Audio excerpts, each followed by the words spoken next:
we started shooting, so in 2016, when Bo, who is a friend of mine, and I go back to him a long time, and we worked on several projects together, and also with Jante, his partner, and also the writer, the creator of the whole show as well.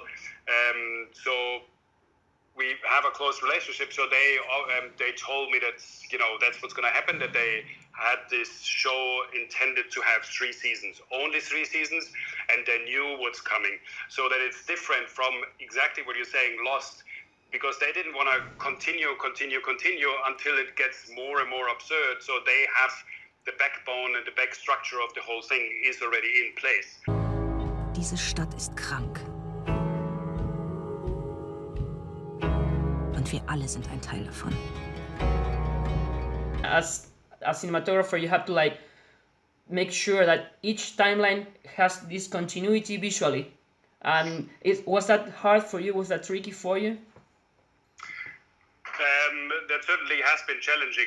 It's just so many things that you can do visually. Well, of course you can do it like it was done in the film Traffic. You just like different storylines can have different color, and in a certain way, in a very subtle way, we've done this as well, just to guide the audience around a little bit. So the future is more harsh, while the 50s are more brownish tone.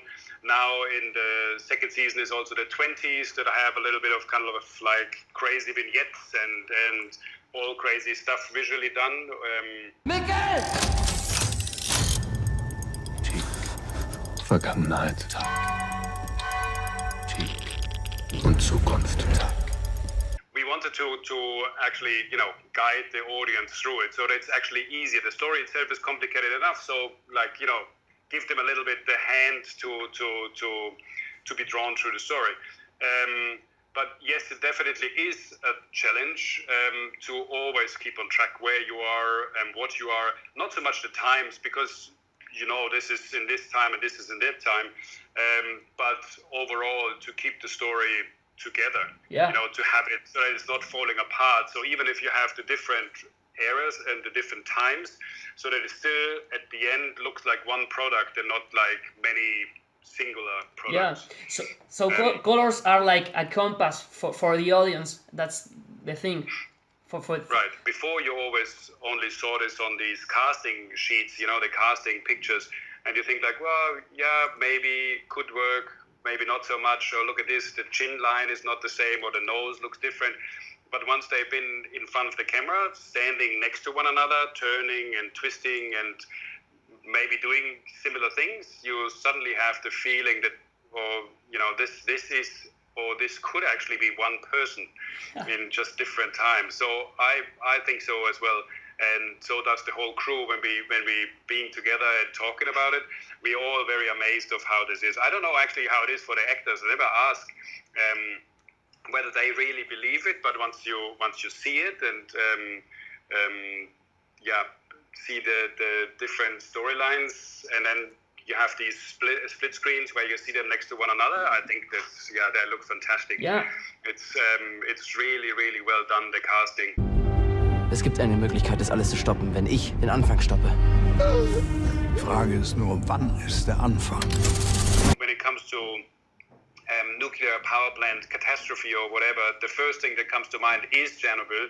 So that's why you kind of like, when you go into your research, how does it look now? It's been a while since it happened. So there have been photographers sneaking around in this forbidden area and taking pictures, so you actually have an idea how the land develops over time, or how buildings overgrow, or what is actually really kind of like damaged. And also the sites of the power plant, these areas, all these things. So they're all coming into the thought process and are food for thoughts.